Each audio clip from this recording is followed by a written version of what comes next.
कहानीको सुरुवात मिया नामकी एक इङ्ग्लिस टिचरलाई देखाइन्छ जसले आफ्नो प्राइभेट इन्स्टिच्युटमा इङ्ग्लिस सिकाउने गर्छिन्। मिया क्लासबाट बाहिर निस्कदै गर्दा काया त्यहाँ खुसी हुँदै आउँछिन् किनकि मियाले नै अङ्ग्रेजी सिकाएको कारण उनले अमेरिका जानको लागि दिएको भिजा इन्टरभ्यूमा राम्रो मार्क्स ल्याएर पास भएकी छन्। कायाले टिचर मियालाई आफ्नो जिम नामको बोयफ्रेन्डसँग ब्रेकअप गर्नको लागि मद्दत माग्छिन् किनकि जिमलाई फिटिकै इङ्ग्लिस बोल्न आउँदैनथ्यो।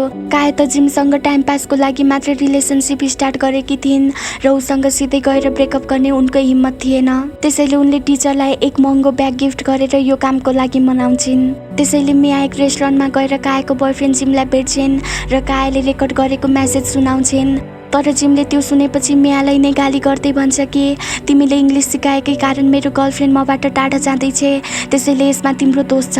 अनि ऊ मियासँग रिसाउँदै त्यहाँबाट निस्कन्छ।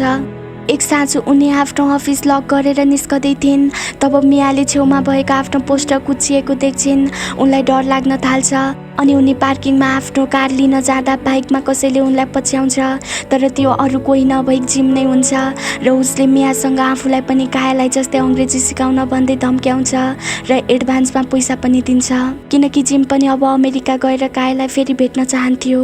अर्को दिन कफी सपमा भेटेर मिया जिमलाई अङ्ग्रेजी सिकाउन थाल्छिन् र एकैछिनमा उनलाई महसुस हुन्छ कि उसलाई त एबिसिडी पनि आउँदैन भनेर। अनि जिम सिकाउनको लागि त्यति सजिलो मान्छे पनि थिएन, यानि कि मियालाई यसमा निकै गाह्रो हुनेछ भन्ने कुरा उनलाई थाहा भइसकेको छ। ढिला भइसकेकाले जिमले मियालाई लिफ्ट दिने बताउँछ तर मिया भने आफ्नो हुँदै नभएको बोयफ्रेन्ड लिन आउँदैछ भन्दै उसँग जान मान्दिनन्। भोलिपल्ट मियाको इङ्ग्लिस क्लासमा स्टुडेन्टहरूले 1 मिनेटको स्पिच अङ्ग्रेजीमा दिनुपर्ने हुन्छ अनि त्यहाँ एक आयन नामको स्टुडेन्टले स्पिच दिन्छ र यहाँ प्रश्न हुन्छ कि उसले मियालाई मन पराउँछ भनेर। आजसम्म बोयफ्रेन्ड नबनाएकी मियालाई यहाँ उसले दिएको अटेन्सन राम्रो लागिरहेको हुन्छ। भोलिपल्ट फेरि मियाले जिमलाई कफी सपमा भेटेर अङ्ग्रेजी सिकाउन थाल्छिन्। यहाँ मियाको खुट्टामा लामखुट्टेले टोकिरहेको हुन्छ। यो थाहा पाएर जिमले तलबाट हातले लामखुट्टे दबाउँछ तर मियालाई यो कुरा थाहा हुँदैन। यो कुराबाट हामी भन्न सक्छौँ कि जिम त्यति खराब मान्छे पनि होइन भनेर। अनि उताबाट हाई स्कुलका केटाहरूले मियाको फोटो खिचिरहेको थाहा पाएपछि जिमले त्यस केटाको यसरी सातो पुत्लो उडाउँछ कि सायद त्यस केटाले अब फेरि त्यस्तो गर्ने आँट कहिले पनि गर्ने छैन होला।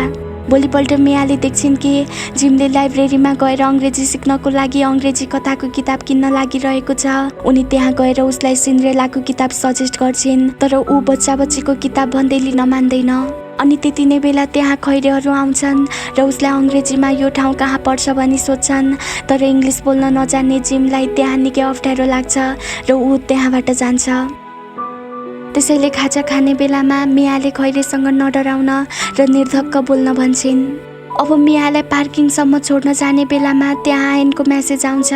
जिमले कसको मेसेज भनी सोद्धा मियाले आफ्नो बोयफ्रेन्डको मेसेज हो भन्छिन् तर इङ्ग्लिसमा 0 भए पनि केटीको मामलामा भने जिम निकै फरवार्ड थियो।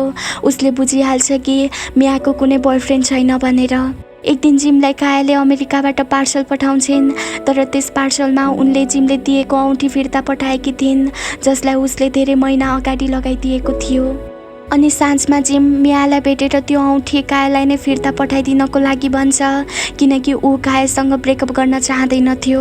मियाले जिमलाई यो काम आफै गर्न भन्छिन् तर जिम बताउँछ कि कायाले उसलाई सोसल्समा अनि फोनमा ब्लक गरिसकेकी छन्। अनि ऊ केही लेखेर मियाको कारको विन्डसिल्डमा राख्छ जहाँ उसले कायाको लागि लेखेको हुन्छ कि काया, मलाई थाहा छ म पहिला प्ले बोय थिएँ तर अब म मात्र तिमीसँग रिलेसनसिपमा बस्न चाहन्छु।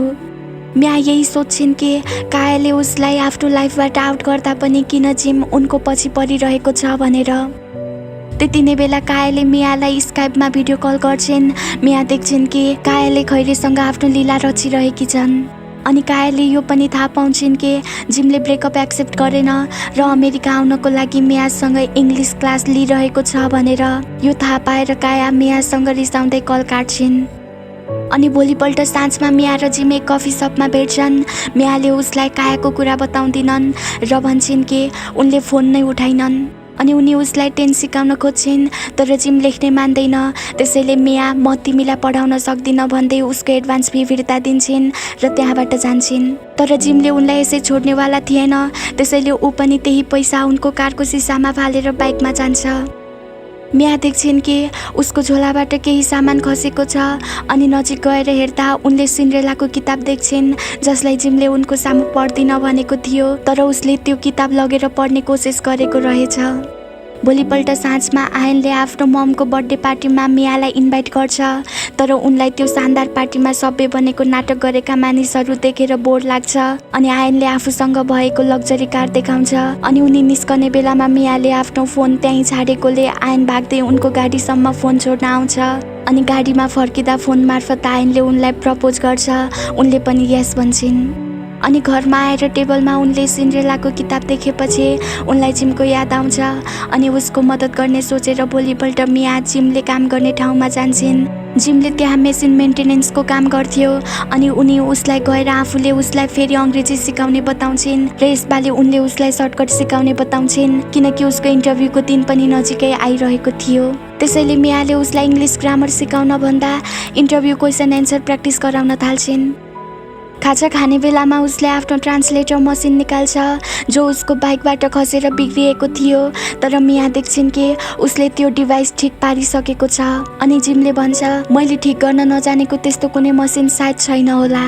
मिया भन्छन् सबै कुरा फिक्स गर्न त्यति सजिलो हुँदैन अनि जिम भन्छ यदि इङ्ग्लिस सिक्न गाह्रो हुन्छ भने म कायाको लागि अर्को कुनै भाषा सिक्नको लागि तयार छु। प्ले गर्ल केटी कायाको लागि जिम यहाँ मरिहत्ते गरेको देखेर मियालाई यो ठिक लाग्दैन, तर उनी उसलाई कायाको कालो करतुत पनि बताउन सक्दिनन्। रमाइलो गर्दा गर्दै जिमको आँखामा सुप पर्छ जसले गर्दा उसको आँखा पोल्न थाल्छ अनि उनी उसलाई आफ्नो झोला समाएर डोर्याउँछिन्। झोलाबाट हात छुटेपछि उनी आफ्नो हात उसको हातमा राखेर उसलाई रोड पार गराउँछिन् अनि आँखा देखाउने ठाउँमा लान्छिन्। घरमा पनि उनी उसको लागि राम्रो भन्दा राम्रो इन्टरभ्यू एन्सरहरू बनाउन निकै मिहिनेत गर्छिन्।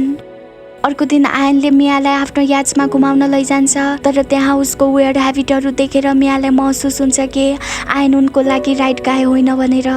तर भोलिपल्ट आयनले मियाको लागि आधा दर्जन जुत्ता बोकेर आउँछ। मिया आयनलाई भन्छन् कि सायद अब हामी फेरि टिचर स्टुडेन्ट बन्नुपर्छ, तर मनमा लड्डु फुटाइसकेको आयन अब कहाँ मान्थ्यो र। त्यसैले मिया आयनको रिस साँझमा जिमलाई आफ्नो बक्सिङ ब्याग बनाएर उतार्छिन्। अझ अघिल्लो दिन त मियाले देख्छिन् कि आयनले आफ्नो इन्स्टिच्युट अगाडि उनलाई इम्प्रेस गर्न पुरै बलुनको पसल नै लगाएको छ। त्यसैले उनी जिमलाई लिएर अर्कै ठाउँमा जान्छन् र प्र्याक्टिस गराउँछिन्। तर एकछिनपछिको प्र्याक्टिसपछि उनी देख्छिन् कि आयन त त्यही बिल्डिङ बाहिर आएको छ। जिम मियालाई भन्छ कि यदि तिमीले उसलाई मन पराउँदिनौ भने खुलस्त भन्नुपर्छ, तर मिया भन्छन् कि मलाई दिल तोड्नु भनेको सानो पप्पीलाई मारे जस्तै लाग्छ। त्यसैले मिया र आयन कुरा गरिरहेको बेला जिम त्यहाँ आएर मिया मेरी श्रीमती हुन् भन्छ, तर आयनलाई यो कुरा पत्याउन गाह्रो हुन्छ। त्यसैले जिमले खुसुक्क जिमको कानमा केही भन्छ जसले गर्दा आयनलाई झट्का लाग्छ र जिम मियालाई लिएर माथि अपार्टमेन्टसम्म छोड्न जान्छ अनि ऊ उनको अपार्टमेन्टमै नपसिकन त्यहाँबाटै फर्केर जान्छ। ऊ गएपछि मिया मुस्कुराउँछिन् जसबाट हामी भन्न सक्छौँ कि उसको यो बानी मियालाई निकै मन परेको छ। अनि भोलिपल्ट साँझमा मियालाई अर्कै ड्रेसअपमा देखेर जिम हेरेको हेरे हुन्छ। त्यसपछि मिया उनलाई एक पार्टीमा लिएर जान्छन् अनि उनी जिमलाई भन्छन् कि आज यस पार्टीमा कम्तीमा पनि तिमीले 3 जना खैरेसँग अङ्ग्रेजी बोल्नुपर्छ। एकछिनपछि ऊ पनि बोल्न खोज्छ, तर उसको अङ्ग्रेजीले त मानिसहरूले उसलाई एक वियर्डो नै सोध्छन्। मियाको जुत्ता च्यातिएकोले उसले उनको जुत्ता समाइदिन्छ। त्यहाँ प्रोग्राम सकिएपछि सिङ्गरले इङ्ग्लिसमा गीत गाउँछन्। जिमले मियालाई त्यो सङ्गको लिरिक्स ट्रान्सलेट गरेर सुनाउने कोसिस गर्छ। त्यो लभ सङ्ग भएकाले त्यहाँका प्रत्येक लिरिक्सले कता कता जिमको मियाप्रति पलाइसकेको प्रेमका भावनाहरूलाई दर्शाइरहेको हुन्छ, मानौ ती शब्दहरू उसले नै मियाको लागि लेखेको हो जस्तो। अनि यहाँ मियाले पनि त्यो कुरा फिल गरिरहेकी हुन्छन्। एक ठाउँमा लिरिक्स नबुझेपछि मियाले ट्रान्सलेट गर्छिन् जसमा भनिएको हुन्छ कि भोलि तिमी कहाँ पुग्छौ, म पनि आफ्नै दुनियाँमा फर्किन्छु होला, के तिमी पनि त्यही सोचिरहेका छौ जो म सोचिरहेकी छु। मिया देख्छिन् कि जिमले उनको च्यातिएको जुत्ता पनि फिक्स गरिसकेको छ र अब त त्यो उनको जुत्ता पहिलेको भन्दा पनि निकै सुन्दर देखिएको थियो। उनीहरू सँगै बाइकमा फर्किन्छन्। छुट्ने बेलामा उनीहरूको आँखामा एकअर्काको लागि प्रेम झल्किरहेको हुन्छ। त्यहाँ उनीहरू एकअर्कालाई चुम्बन गर्न लागेकै हुन्छन्, तर मिया रोकिन्छन् र आफूलाई हतार भएको भन्दै निस्कन्छन्। जिम यहाँ दोधारमा हुन्छ किनकि उसले अब मियालाई माया गर्न थालिसकेको थियो। तर ऊ कायाको लागि अमेरिका जाने सोचिरहेको छ। यहाँ उसले के गर्ने सोच्न सकिरहेको छैन। आफ्नो इक्जाम भोलि हुने थाहा पाएपछि जिम रातमा मियालाई प्र्याक्टिसको लागि आउन सक्छु भन्दै कल गर्छ। उनी पनि उसलाई बोलाउँछिन् र एन्सरहरू प्रिन्ट गर्न थाल्छिन्। जिमले प्रिन्टर नजिकैको इन्जिनियरको डिक्सनेरीलाई देखेर बुझ्छ कि मियाले आफूको लागि राम्रो एन्सर बनाइदिन कति मिहिनेत गरेकी रहेछन् भनेर। त्यसैले जिमले आफ्नो फिलिङ मियालाई बताउने लागेको हुन्छ कि तर त्यति नै बेला कायाको भिडियो कल मियालाई आउँछ। त्यसैले जिम साइडमा आएर बस्छ। कायाले मियालाई जिमको बारेमा सोध्छिन् तर पहिले जिम अमेरिका आउन लाग्दा रिसाएकी काया यो पालि खुसी भएर जिम आओस् भन्ने चाहन्थिन्। मिया यो देखेर अचम्म पर्छिन् र यसको कारण सोद्धा मियाले थाहा पाउँछिन् कि कायाको खैरी बोयफ्रेन्ड 3 महिनाको लागि कतै गएकाले फेरि काया टाइम पासको लागि जिमलाई अमेरिका बोलाउन चाहन्थिन्। र यहाँ मिया र काया इङ्ग्लिसमा बोलेकाले जिमले उनीहरूको केही पनि कुरा बुझिरहेको थिएन। मियाले कायालाई जिमको भावनामाथि त्यसरी नखेल्न भन्छिन् अनि मियाको जिमप्रतिको केयरलाई देखेर कायाले बुझिहाल्छिन् कि मियाले जिमलाई मन पराउँछिन् भनेर। कायालाई जिम त्यहाँ छ भन्ने कुरा थाहा थिएन अनि अहिलेसम्म कायाले जिमको मनको सफ्ट साइडलाई कहिले पनि महसुस गरिनन् जुन मियाले महसुस गरेकी थिइन्। भिडियो कल सकिएपछि जिमले मियालाई भन्छ कि मिया तिमी मलाई एकदमै मन पर्छौ। मिया भन्छन् कि जिम के तिमी भोलि इक्जाम दिन जान्छौ त? जिम दोधारमा थियो अनि उसले भन्छ कि सायद। यो सुनेर मिया भन्छन् म जस्तो एक टिचरलाई किन कुनै स्टुडेन्टले रोज्थ्यो र? यता मियाले आयनसँग त्यस साँझ जिमले उसको कानमा के सोधेको थियो भनी सोध्छिन् अनि आयनले भन्छ जिमले मलाई कानमा भनेको थियो कि उसले तिमीलाई धेरै माया गर्छ र तिमी मात्र उसकी हौ। त्यसैले मिया जिम र तिमी एकअर्काको लागि नै बनेका हौ। यो सुनेर त मिया एकदमै रुन थाल्छिन् तर उनको प्रेम त उता इन्टरभ्यूमा पुगिसकेको थियो। जिमले इन्टरभ्यू निकै राम्रो गरिरहेको हुन्छ। हरेक प्रश्नहरू आफूलाई सोद्धा उसले मियाले भनेका एन्सर अनि मियालाई याद गर्थ्यो अनि जति जति इन्टरभ्यू अघि बढिरहेको थियो उसलाई महसुस हुन्छ ऊ मियाबाट टाढा गएर आफ्नो जिन्दगीको सबैभन्दा ठुलो गल्ती गरिरहेको छ भनेर। उसले मायासँग बिताएका हरेक मिठा पलहरू याद गर्छ अनि इन्टरभ्यू छोडेर निस्कन्छ। एक रेस्टुरेन्टमा दुखी हुँदै आएकी मियालाई वेटरले एक अडियो रेकर्डर दिन्छ जो जिमले उनको लागि छाडेको थियो जसमा भनिएको थियो कि टिचर मैले इन्टरभ्यू छाडिदिएँ। म यो इन्टरभ्यू पास गरेर तिमीलाई प्राउड बनाउन चाहन्थेँ। बस त्यति कारणले मात्र म इन्टरभ्यूमा गएको थिएँ। मैले कायालाई माया गर्दिनँ। म त मात्र एकजनासँग मात्रै गुड हुन चाहन्थेँ। तर जब तिमी मेरो जीवनमा आयौ मेरो आनी बानी मात्रै होइन मलाई तिमीले परिवर्तन गर्यौ। अब जिम पनि पछिबाट आएर उनी नजिक बस्छ र भन्छ कि टिचर म तिमीलाई एकदमै माया गर्छु कि तिमीले पनि मेरो बारेमा त्यस्तै सोच्छौ। यो सुनेर मियाको आँखाबाट आँसु आउँछ अनि यहाँ उनीहरूको प्यारो लभ स्टोरीको त बल्ल सुरुवात हुन्छ।